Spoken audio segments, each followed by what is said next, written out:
Hi hello നമസ്കാരം. ഞാൻ വീണ്ടും വന്നിരിക്കുകയാണ്. 2025 ജനുവരിയിൽ ഇറങ്ങാൻ പോകുന്ന മലയാള സിനിമയുടെ ലിസ്റ്റുകൾ എടുത്തു നോക്കിയപ്പോൾ ഞാൻ വിചാരിച്ചു നമ്മൾക്ക് ഇക്കൊല്ലം നല്ലൊരു സ്റ്റാർട്ട് കിട്ടുന്നു. പക്ഷേ സിനിമകൾ കണ്ടു കഴിഞ്ഞപ്പോൾ ഒരു ആവറേജ് എബവ് ആവറേജ് എക്സ്പീരിയൻസിന് അപ്പുറത്തേക്ക് എനിക്കൊന്നും കിട്ടിയിട്ടുണ്ടായിരുന്നില്ല. പക്ഷെ ജനുവരി 30 ഇറങ്ങിയ പൊന്മാൻ എന്ന് പറഞ്ഞ സിനിമ സത്യം പറഞ്ഞാൽ ഇപ്പോഴും എൻ്റെ കൂടെ ഉള്ള പോലെ എനിക്ക് തോന്നുന്നു, അതിലത്തെ കഥയും കഥാപാത്രങ്ങളൊക്കെ. അപ്പോൾ ഈ വീഡിയോ പൊന്മാൻ എന്ന് പറഞ്ഞ സിനിമയെ പറ്റി എൻ്റെ അഭിപ്രായങ്ങൾ പറയാനുള്ളതാണ്, അല്ലാതെ ഇതൊരു റിവ്യൂ അല്ല.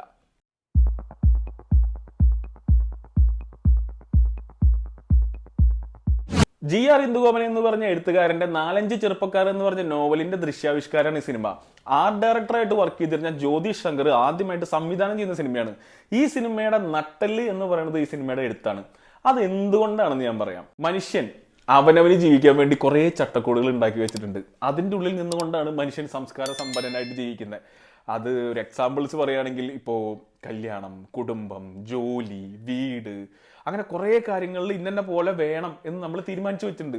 എന്നിട്ട് അത് അച്ചീവ് ചെയ്യാൻ വേണ്ടിയാണ് മനുഷ്യൻ്റെ ഓരോ പരിശ്രമങ്ങളും.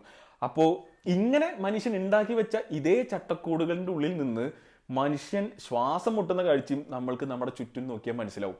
അതിൽ ഞാനും നിങ്ങളൊക്കെ പെടും, ഇല്ലേ? അങ്ങനെയുള്ള കുറച്ച് മനുഷ്യന്മാരുടെ കഥയാണ് പൊന്മാനിലും കാണിച്ചിരിക്കുന്നത്. കൊല്ലം ജില്ലയിൽ സ്ത്രീധന സമ്പ്രദായവും അതിനുമായി ബന്ധപ്പെട്ട കുറച്ച് കീഴ്വഴക്കങ്ങളുമാണ് പൊന്മാൻ സിനിമയുടെ പ്രഥമ ദൃഷ്ടിയുള്ള പ്ലോട്ട്. പക്ഷെ അതിനപ്പുറത്തേക്ക് ഒരുപാട് കാര്യങ്ങൾ ഈ സിനിമ സംസാരിക്കുന്നുണ്ട്. അതായത് ഇന്നത്തെ കാലത്തും സ്ത്രീത്വം നേരിടുന്ന അടിച്ചമർത്തലുകൾ, പാർശ്വവൽക്കരിക്കപ്പെടലുകൾ, അതുപോലെ ഒരു മിഡിൽ ക്ലാസ് യുവത്വത്തിന് നേരിടേണ്ടി വരുന്ന ഒരുപാട് പ്രതിസന്ധികൾ, അങ്ങനെ ഒരുപാട് സബ്ജക്റ്റുകൾ പറയാതെ ടച്ച് ചെയ്തു പോകുന്ന ഒരു സിനിമ കൂടിയാണ് പൊന്മാൻ. ഇതിലെ കഥാപാത്രങ്ങളുടെ എഴുത്ത് വളരെ ഗംഭീരമാണ്. ഇതിൽ പ്രധാനപ്പെട്ട 3 കഥാപാത്രങ്ങളുണ്ട്. അവരെ ചുറ്റിപ്പറ്റി കുറെ സഹകഥാപാത്രങ്ങളുണ്ട്. ഇവരുടെ എല്ലാം ക്യാരക്ടേഴ്സ് വളരെ ഭംഗിയിൽ എസ്റ്റാബ്ലിഷ് ചെയ്തിരിക്കുന്ന രീതിയിലാണ് ഈ സിനിമയുടെ എഴുത്ത്. അതുകൊണ്ട് തന്നെ ഇവർ തമ്മിൽ ഉണ്ടാകുന്ന പ്രശ്നങ്ങൾ ഒക്കെ നമുക്ക് കൃത്യമായിട്ട് വർക്കാവും. ഈ കഥാപാത്രങ്ങൾക്ക് എല്ലാവർക്കും കുറേ പ്രശ്നങ്ങളുണ്ട്. അതിനെല്ലാം ഇവർ നേരിടുന്ന രീതികളൊക്കെ വളരെ വ്യത്യസ്തങ്ങളാണ്. ചിലർ അതിനെ കണ്ണടച്ച് ഇരുട്ടാക്കുന്നുണ്ട് പ്രശ്നങ്ങളെ, ചിലർ നെഞ്ചും വിരിച്ച് നേരിടുന്ന കാഴ്ച നമുക്ക് കാണാം. ചിലതൊക്കെ നമുക്ക് ഭയങ്കര ഇൻസ്പയറിംഗ് ആണ്. ചിലവര് പ്രശ്നങ്ങളെ നേരിടുന്ന രീതി കാണുമ്പോൾ ഇടുത്തോരണം പൊട്ടിക്കാൻ തോന്നും. അങ്ങനെ ഓരോ കഥാപാത്രത്തിനും ഡിസ്റ്റിങ്ക്റ്റ് ആയിട്ടുള്ള ഒരു ക്യാരക്ടറിസ്റ്റിക്സ് കൊടുത്തിട്ടുണ്ട്. അതുകൊണ്ട് തന്നെ ഇവർ തമ്മിൽ ഇഷ്ടങ്ങളും പ്രശ്നങ്ങളും ഉണ്ടാവുമ്പോൾ അതെന്തുകൊണ്ട് ഉണ്ടാവുന്നു എന്നുള്ള കാര്യം വളരെ വ്യക്തമാണ്. അത് നമുക്ക് എക്സ്പ്ലെയിൻ ചെയ്ത് തരേണ്ട കാര്യമൊന്നുമില്ല. അത് കൃത്യമായിട്ട് ഓരോ കഥാപാത്രം കാണിക്കുമ്പോൾ തന്നെ ഇവനും അവനും തമ്മിൽ ഈ പ്രശ്നം ഉണ്ടാവാൻ സാധ്യതയുണ്ട് എന്നുള്ളത് നമുക്ക് മനസ്സിലാവും. അത്രയും ഭംഗിയിലാണ് ഈ സിനിമയുടെ എഴുത്ത് വന്നിരിക്കുന്നത്. അതാ ഞാൻ പറഞ്ഞത്, ഈ സിനിമയുടെ നട്ടെല്ല് ഇതിന്റെ എഴുത്താണ്. സിനിമയിലെ പ്രധാനപ്പെട്ട 3 കഥാപാത്രങ്ങളെ അവതരിപ്പിക്കുന്ന നടീനടന്മാര് ബേസിൽ ജോസഫും സജിൻ ഗോപും ലിജോ മോൾ ജോസും ആണ്.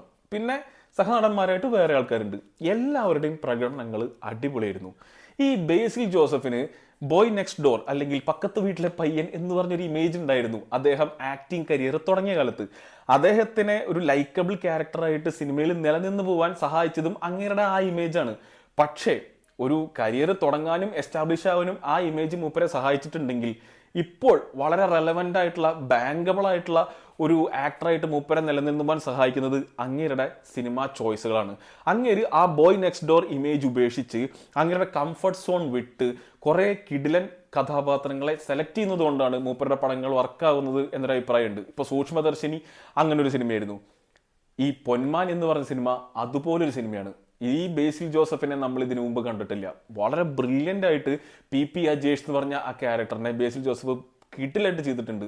ഒരു മിഡിൽ ക്ലാസ് യുവാവിന് ഭയങ്കര രീതിയിൽ റിലേറ്റ് ചെയ്യാൻ പറ്റുന്ന, ഭയങ്കര ഇൻസ്പയറിംഗ് ആയിട്ട് തോന്നുന്ന ഒരു അടിപൊളി കഥാപാത്രമാണ് ബേസിൽ ജോസഫിന്റെ പി അജേഷ്. അതുപോലെ തന്നെയാണ് സജിൻ ഗോപു അവതരിപ്പിക്കുന്ന മരിയാനോ എന്ന് പറഞ്ഞ ക്യാരക്ടറും. മരിയാനോ ഇതിലൊരു ഘടാഘടിയൻ ഭീമാകാരനായിട്ടുള്ള ഒരു മനുഷ്യനാണ്.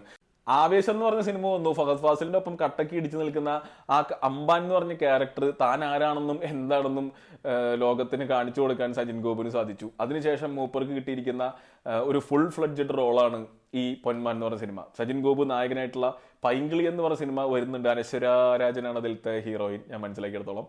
ഓഫ് സ്ക്രീനിൽ ഭയങ്കര സ്വീറ്റ് ആയിട്ടുള്ള, ഭയങ്കര ലൈക്കബിൾ ആയിട്ടുള്ള ഒരു ക്യാരക്ടറാണ് സജിൻ ഗോപുവിന്റെ. നല്ല രസമാണ് മൂപ്പര് സംസാരിക്കണത് കേൾക്കാൻ. പക്ഷെ മരിയാനോ അങ്ങനെയല്ല. മരിയാനോ ഭയങ്കര റഫാണ്, ടഫാണ്, വേണമെങ്കിൽ ഒരു രാക്ഷസനാണെന്നൊക്കെ പറയാം. മരിയാനോയുടെ ക്യാരക്ടറിനെ നമ്മൾ നോക്കുകയാണെങ്കിൽ സോഷ്യൽ പ്രഷറും സാമ്പത്തിക സ്ഥിതിയും അദ്ദേഹം വളർന്ന ചുറ്റുപാടൊക്കെ എന്തുകൊണ്ട് അയാളെ അങ്ങനെ ആക്കി എന്നൊക്കെ നമുക്ക് മനസ്സിലാവും. ഞാൻ പറഞ്ഞില്ലേ നേരത്തെ എഴുത്തിന്റെ പ്രത്യേകത. അത് കൃത്യമായിട്ട് മനസ്സിലാവും. അതിനെ വളരെ ഭംഗിയിൽ സജിൻ ഗോപു അഭിനയിച്ച് ഫലിപ്പിച്ചിട്ടുണ്ട്. നമുക്ക് മരിയാനോ എന്ന് പറയുമ്പോൾ സജിനെ അല്ലാതെ വേറൊരു ക്യാരക്ടറിനെ അല്ലെങ്കിൽ ഒരു ആക്ടറിനെ നമുക്ക് ആലോചിക്കാൻ പറ്റില്ല. അത്രയും ഭംഗിയിൽ സജിനെ ചെയ്തിട്ടുണ്ട്. ഞാൻ നേരത്തെ പറഞ്ഞു ഓഫ് സ്ക്രീനിൽ ഭയങ്കര സ്വീറ്റാണ്. ആ മനുഷ്യനാണ് ഈ ക്യാരക്ടർ ചെയ്തതെന്ന് നമുക്ക് ആലോചിക്കുമ്പോൾ അയാളുടെ ഒരു റേഞ്ച് നമുക്ക് മനസ്സിലാവും. വളരെ ഗംഭീരമായിട്ട് ആളുടെ ഫിലിമോഗ്രാഫിയിൽ എടുത്തു പറയാൻ പറ്റുന്ന ഒരു കഥാപാത്രമായിരിക്കും മരിയാനോ.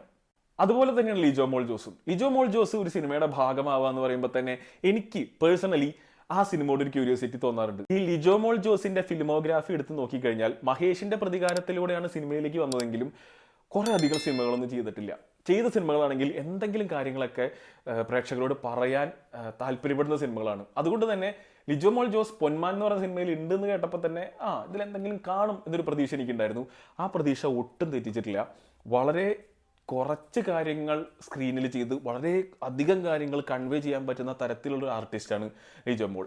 ഈ സിനിമയിൽ ലിജോ മോളിൻ്റെ സ്റ്റെഫി എന്ന് പറഞ്ഞ കഥാപാത്രം കേരളത്തിലെ ഒരുപാട് സ്ത്രീകളുടെ റെപ്രസെൻറ്റേഷനാണ്.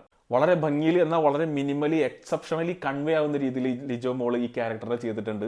നന്നായിട്ട് തന്നെ വന്നിട്ടുണ്ട്. പിന്നെ സപ്പോർട്ടിംഗ് ആയിട്ട് നിന്ന എല്ലാ കഥാപാത്രങ്ങളും ശരിക്കും പറഞ്ഞാൽ അഭിനയിക്കില്ല, ജീവിക്കായിരുന്നു എന്ന് തന്നെ പറയാം. അത്രയും നന്നായിട്ട് തന്നെ ചെയ്തിട്ടുണ്ട്.